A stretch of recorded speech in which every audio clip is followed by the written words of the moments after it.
भारत माता की, भारत माता की, भारत माता की।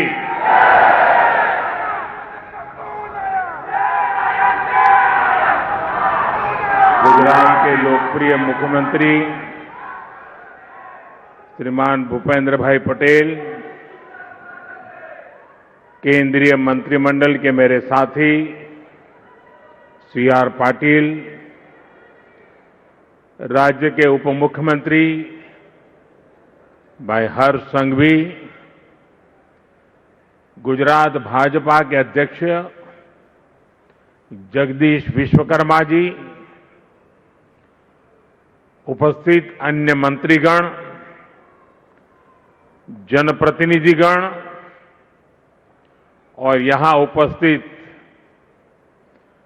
सूरत के मेरे प्यारे भाइयों और बहनों,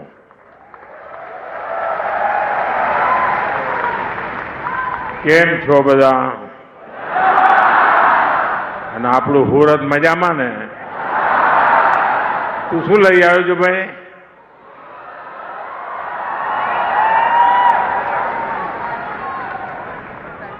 ધન્યવાદ દોસ્ત, સરસ મજાનું ચિત્ર બનાવ્યું છે તે. જરા એસપીજીના લોકો આ ભાઈ કંઈ ભેટ આપવા માંગે છે.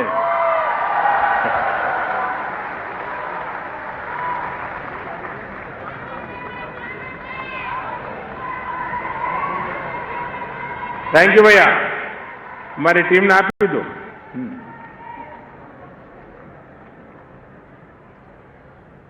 साथियों,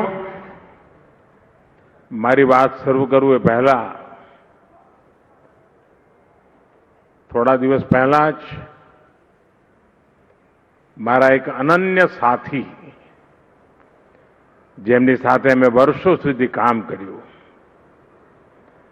અને જીવનની અંતિમ પળ સુધી જે સતત કાર્યરત રહ્યા, એવા કનુભાઈ માવાણીની વિદાય આદરપૂર્વક એમને અંજલિ આપું છું. એક સાથી ગુમાવ્યાનો દર્દ સ્વાભાવિક છે, પરંતુ આજે સુરતની ધરતી પર આવ્યો છું ત્યારે એમના પુણ્ય સ્મરણ સાથે મારી વાત આગળ વધારું છું. સાથીઓ, મને ઘણીવાર લાગે છે કે આ સુરત શહેર નથી, સુરત એક સ્પિરિટ છે.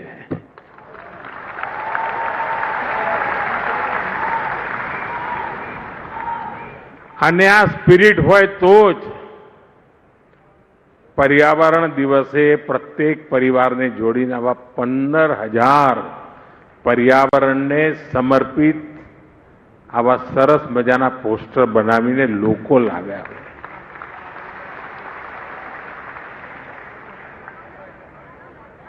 જે પરિવારના સાથીઓએ આ કામ કર્યું છે એ બધાને હું ખૂબ ખૂબ અભિનંદન આપું છું.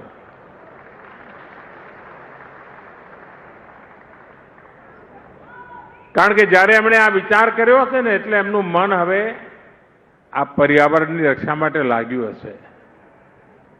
અને આપણા કાઠિયાવાડના ઘણા ભાઈઓ એ સુરતમાં રહે છે અને ત્યાં એમની ખેતી છે. તો મારો એમને આગ્રહ છે કે પર્યાવરણના એક કામના ભાગરૂપે ખેતર બચાવો એ અભિયાનમાં જોડાઈએ.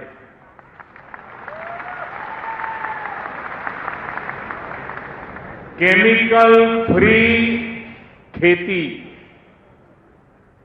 આપણા બાપ દાદા જે પ્રાકૃતિક ખેતી કરતા હતા, અને હું તો સુરતના જે લોકોની જ્યાં જ્યાં ખેતી હોય બધાને મારે હકથી કહેવું છે કે આટલું મારું કામ કરજો.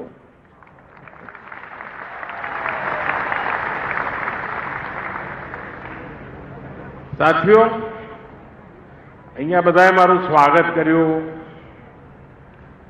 જાત જાતના સ્મૃતિ ચિહ્નો આપ્યા, ભેટ સોગાદો આપી.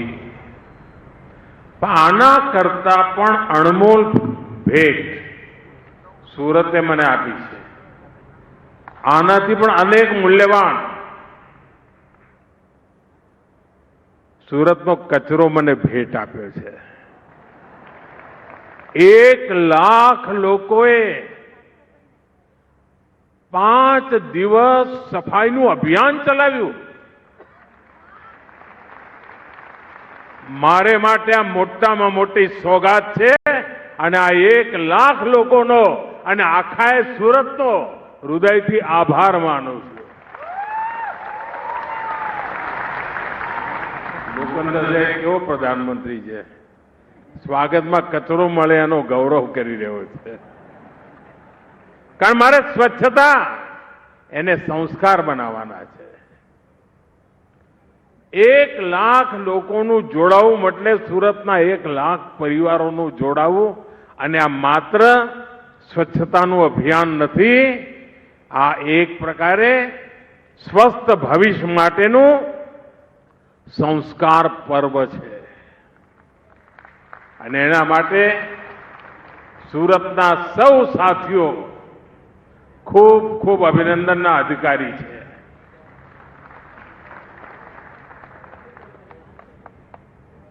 साथियों, स्थानीय निकायों के चुनावों के बाद मैं पहली बार गुजरात आया हूं, सूरत आया हूं.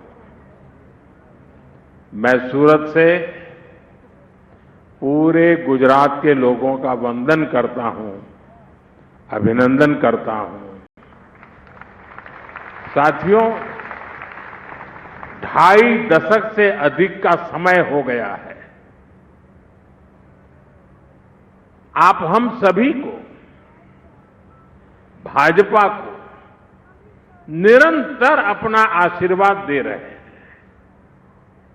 और समय के साथ ये आशीर्वाद बढ़ता ही जा रहा है.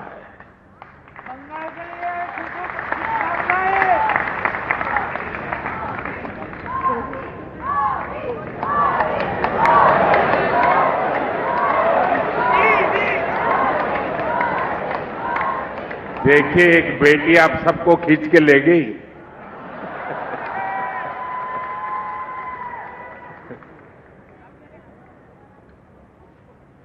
हाल ही में जिला परिषद, तहसील परिषद, नगर पालिका और महानगर पालिका के चुनाव हुए. इनमें गुजरात के लोगों ने भाजपा को इतना समर्थन दिया कि पुराने सारे रिकॉर्ड टूट गए.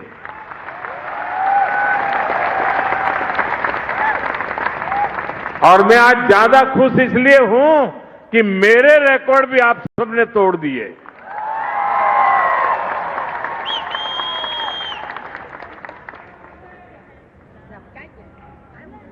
मैं राजनीति में बहुत देर से आया था. शायद 87 में मैं पॉलिटिक्स में आया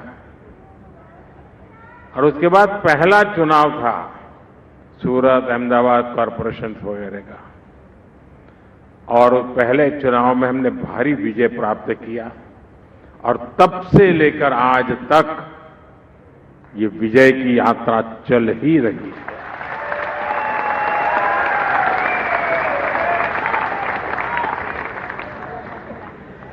दुनिया के लोकतांत्रिक समाज में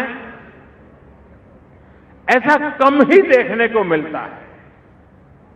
किसी भी दल को इतने लंबे समय तक जनता जनार्दन के आशीर्वाद मिले और सेवा का अवसर मिलना, ये बहुत बड़ी बात है.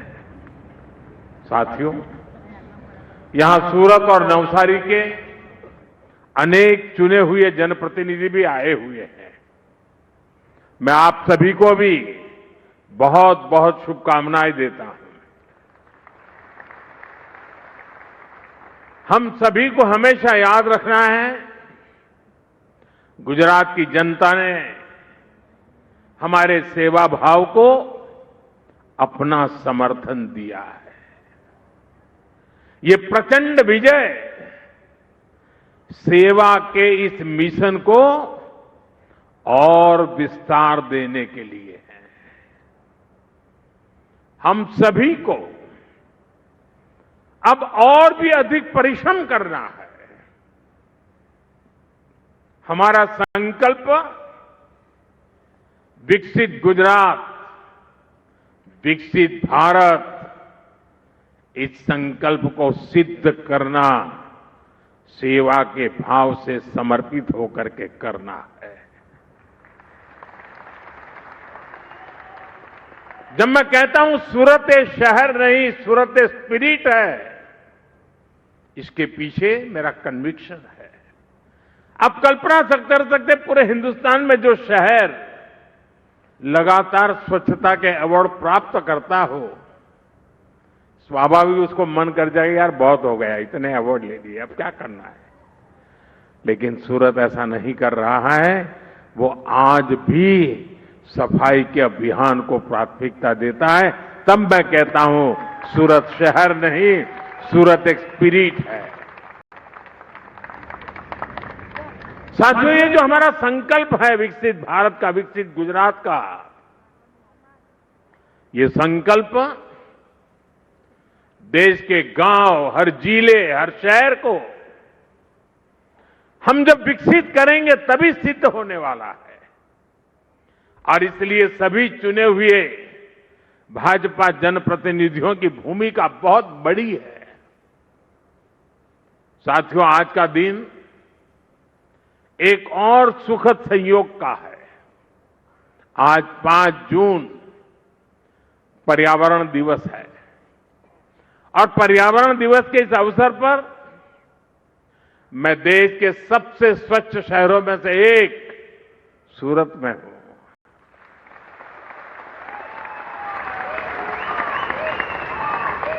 और ये कितने बड़ा गर्व का विषय है कि यही सूरत है जो कभी प्लेग जैसी महामारी से प्रभावित था और आज स्वच्छता के लिए पहचाना जाता रहा है। इसलिए बीते 2.5 दशक से निरंतर प्रयास किए गए हैं। इसमें सूरत के सभी लोग, अधिकारी, कर्मचारी, जनप्रतिनिधि, सबका योगदान।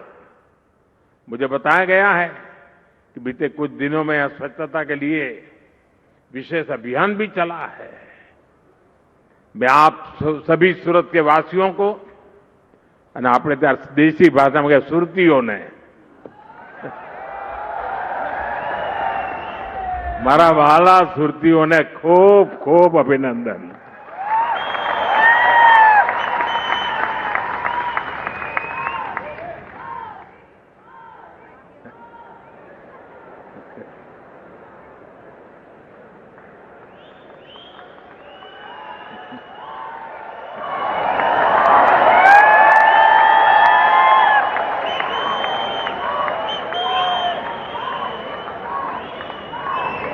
सूरत के विकास को गति देने के लिए आज यहां अनेक प्रोजेक्ट का शिलान्यास और लोकार्पण हुआ है।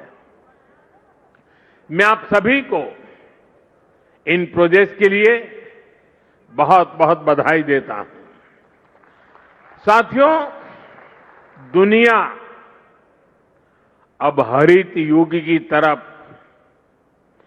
ग्रीन फ्यूचर की तरफ बहुत ही सावधान हो चुकी है।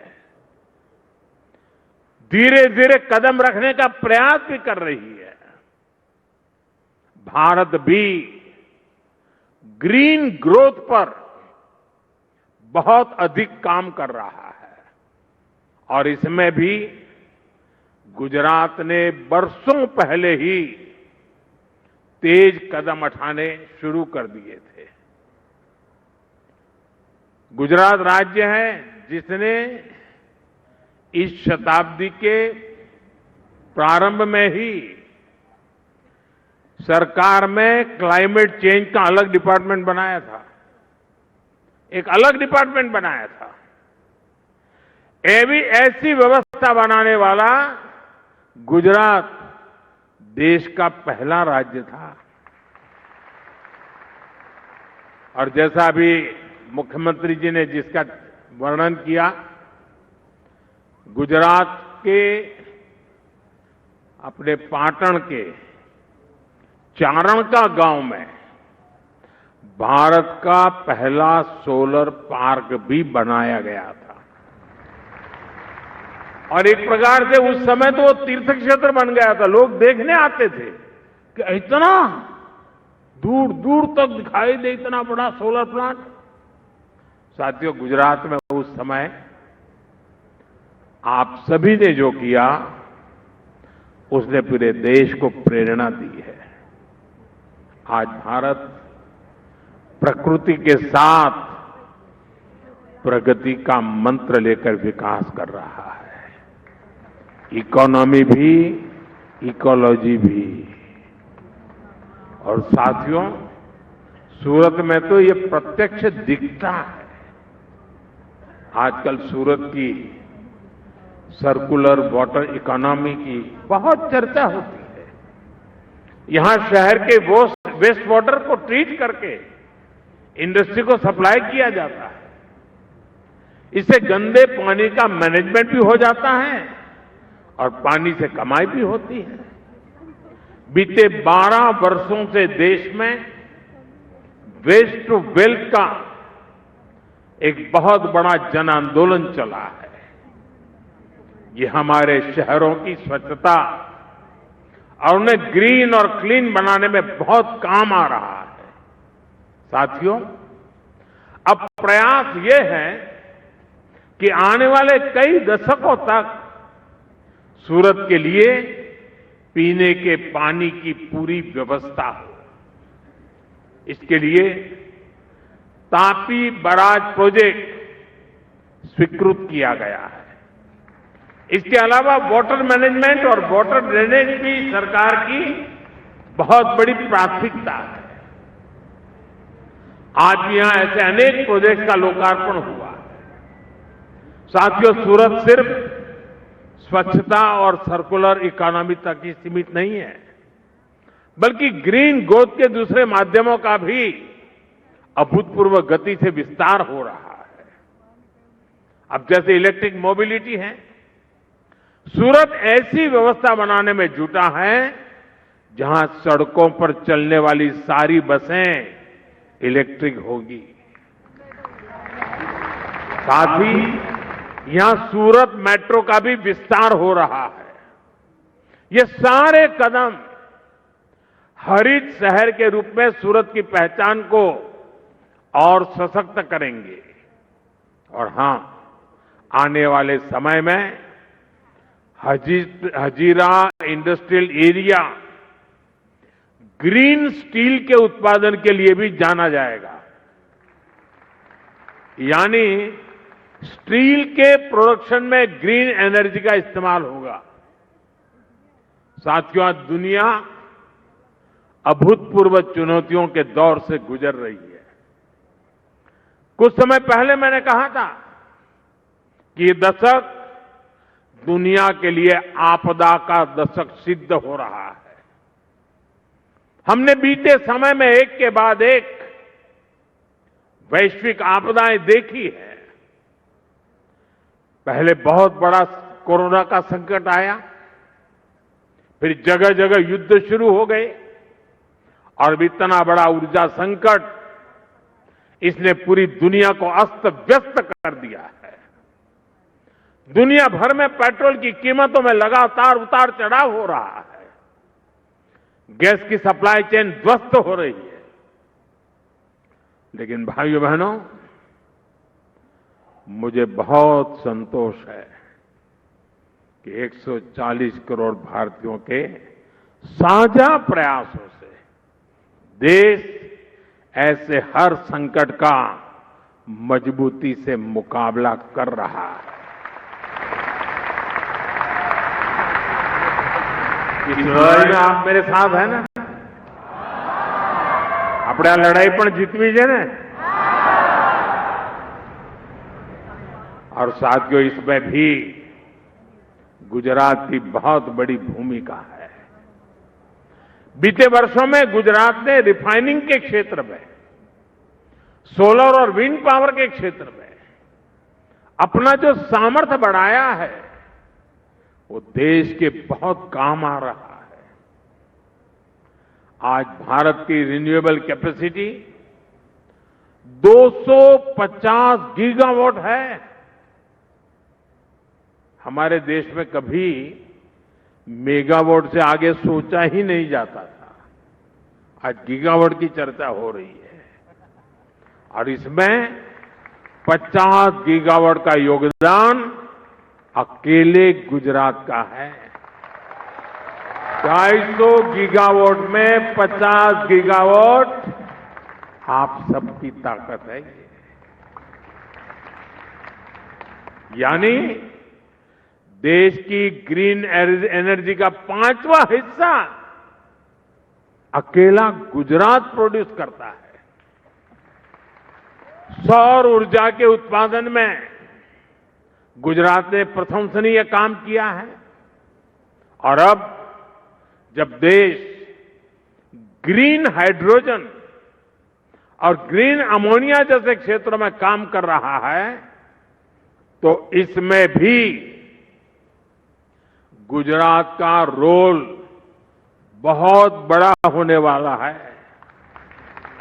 साथियों, ये जो वैश्विक संकट चल रहा है ये दिखाता है कि एनर्जी के मामले में आत्मनिर्भरता कितनी जरूरी है और बीते 12 वर्षों में देश ने जो कैपेसिटी तैयार की है उसका कितना बड़ा महत्व है। एक तरफ हमने दुनिया के अलग अलग हिस्सों से तेल और गैस की आपूर्ति सुनिश्चित की, दूसरी तरफ हमने रिन्यूएबल एनर्जी में ऐतिहासिक निवेश बढ़ाया। 12 वर्ष पहले भारत में सौर ऊर्जा का उत्पादन नाम मात्र का था। आज हम दुनिया के टॉप 5 देशों में से एक हैं, 5 देशों में से एक हैं। और सिर्फ सौर ऊर्जा ही नहीं, हमने भारत में इथेनॉल ब्लेंडिंग की कैपेसिटी बढ़ाई, रेलवे के बिजलीकरण को गति दी, परमाणु ऊर्जा पर काम किया। हमारा जो बिजली का ट्रांसमिशन नेटवर्क पुराना पड़ गया था उसका आधुनिकीकरण किया, उसका विस्तार किया, गैस पाइपलाइन के नेटवर्क का दायरा बहुत अधिक बढ़ाया। हमारे जो पोर्ट है उनकी कैपेसिटी बढ़ाई ताकि वहां ज्यादा से ज्यादा पेट्रोलियम प्रोडक्ट पहुंच सके और जहां संभव हो वहां स्टोर भी हो सके। आने वाले समय में देश का ये सामर्थ्य और अधिक बढ़ने वाला है। इस दिशा में हमारी सरकार के प्रयास लगातार जारी है। साथियों, यहां सूरत में आपके बीच आने से पहले मैं हजीरा गया था, अभी हर्ष भाई जी इसका वर्णन कर रहे थे। आत्मनिर्भर भारत का क्या मतलब होता है ये हजीरा जाने पर भी साफ दिखता है। हजीरा आज केवल एक औद्योगिक क्षेत्र नहीं है, एक ऐसा इकोसिस्टम बन चुका है जहां एनर्जी है, स्टील है, डिफेंस प्रोडक्शन है, पोर्ट है और ग्लोबल ट्रेड का इकोसिस्टम है। हजीरा देश के एक बड़े मैरीटाइम इंडस्ट्रियल हब के रूप में विकसित हो रहा है, आत्मनिर्भर भारत के एक बड़े सेंटर के रूप में उभर रहा है। लेकिन साथियों, आज देश में कुछ निराशावादी लोग हैं जो आत्मनिर्भर भारत अभियान का मजाक उड़ाते रहते हैं। देश के इस संकल्प को वो लगातार नीचा ही दिखाते हैं। ये वो लोग हैं जिन्होंने हमेशा भारत को दूसरे देशों पर निर्भर रखा। वो लोग ये भूल जाते हैं कि दूसरों पर निर्भर देश विकास की वो ऊंचाई कभी प्राप्त नहीं कर सकता जिसका वो हकदार है। साथियों, आत्मनिर्भर भारत को गति देने के लिए आज देश का कनेक्टिविटी पर बहुत अधिक फोकस है। Vadodara Mumbai expressway, dedicated freight corridor और बुलेट ट्रेन जैसे प्रोजेक्ट भारत की इसी प्राथमिकता को दर्शाते हैं। आज वडोदरा मुंबई एक्सप्रेसवे के एक बड़े हिस्से का उद्घाटन हो गया है। ये देश के 2 बड़े इंडस्ट्रियल और ट्रेड सेंटर्स को और बेहतर कनेक्टिविटी देगा। साथियों, हमारा प्रयास सबको जोड़ने का है, सबको समान अवसर और सुविधा देने का है। दूर सुदूर के इलाके, आदिवासी क्षेत्र जिन तक सुविधाएं नहीं पहुंची, उन तक आज आधुनिक कनेक्टिविटी पहुंच रही है। दाहोद, बोडेली, वापी कॉरिडोर इसी संकल्प का प्रतिबिंब है। आप सोचिए, नर्मदा और तापी जिलों के आदिवासी क्षेत्रों तक 4 लेन की सुविधा पहुंच रही है। इससे यात्रा का समय बहुत कम होगा, किराया भाड़ा कम होगा, यानी आदिवासी और ग्रामीण क्षेत्रों के लोगों को पढ़ाई, दवाई और कमाई की बेहतरीन सुविधा मिलेगी। साथियों, कुछ कॉरिडोर से, इस कॉरिडोर से छोटा उदेपुर, नर्मदा, भरूच और तापी जिलों के आदिवासी क्षेत्रों के ये इंडस्ट्रियल बेल्ट से जुड़ जाएंगे। इससे दक्षिण गुजरात के आदिवासी क्षेत्रों में टूरिज्म को भी बल मिलेगा।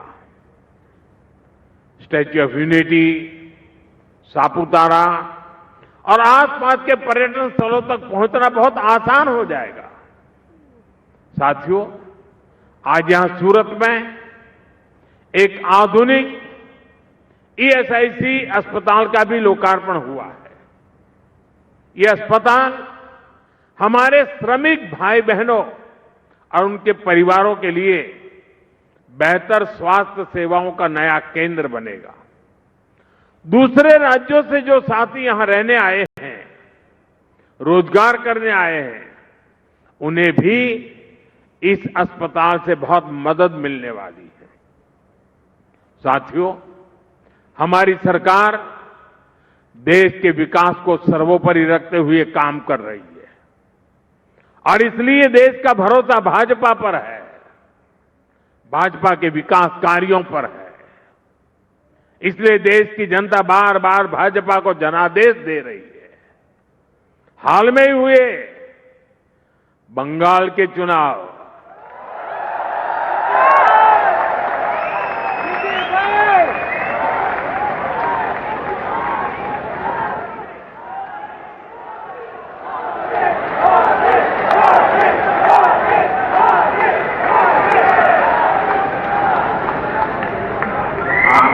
होगा कि मैं बंगाल बोल दिया, एकदम से यहां ऊर्जा आ गई।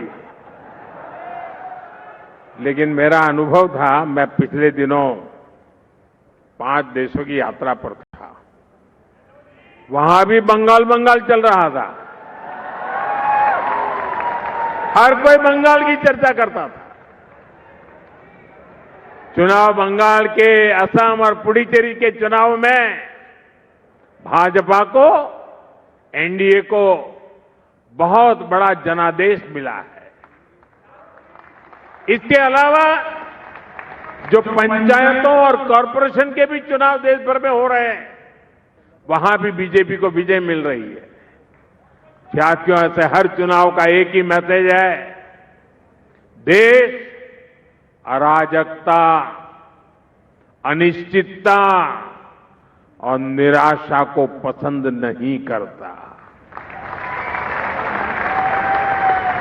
कांग्रेस बीते 12 वर्षों से अराजकता और अनिश्चितता फैलाकर अपने लिए अवसर खोज रही है, लेकिन देश की जनता उसे बार बार करारा जवाब दे रही है।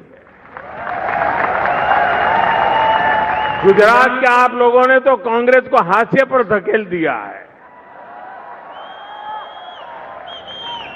लेकिन जहां कांग्रेस की सरकारें हैं, वहां भी जनता कांग्रेस के कुशासन से तंग आ गई है। अभी अभी हिमाचल में भी स्थानीय निकाय के चुनाव हुए, कांग्रेस की सरकार है, वहां कांग्रेस बुरी तरह हार गई। हिमाचल की जनता ने कांग्रेस के कुशासन को नकार दिया है। इससे पहले हरियाणा के निकाय चुनाव में कांग्रेस को हार मिली और पंजाब के लोगों ने भी कांग्रेस को स्पष्ट संदेश दे दिया है। संदेश यह है कि कांग्रेस की परजीवी पॉलिटिक्स नहीं चलेगी, कांग्रेस की अराजकता में अवसर ढूंढने की राजनीति नहीं चलेगी। कर्नाटका की जनता में भी कांग्रेस सरकार को लेकर के बहुत आक्रोश है और यही कारण है कि कर्नाटका में भी कांग्रेस को सीएम बदलना पड़ रहा है।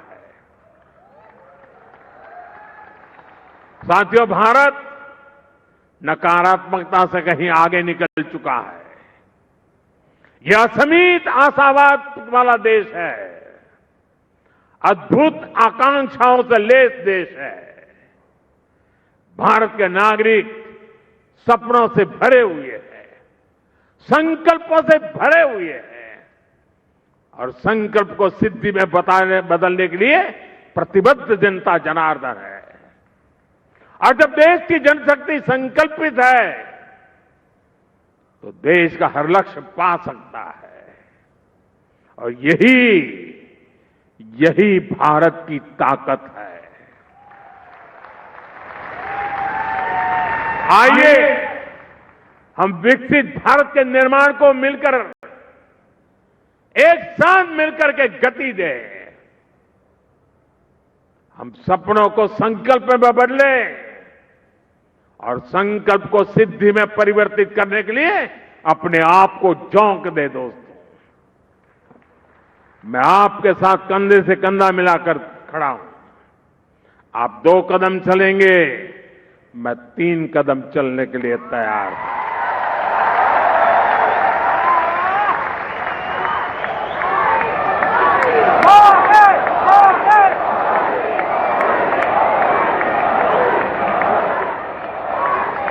रुकना और थकना हमें मंजूर नहीं है। इसी आह्वान के साथ एक बार फिर विकास परियोजनाओं के लिए बहुत बहुत शुभकामनाएं।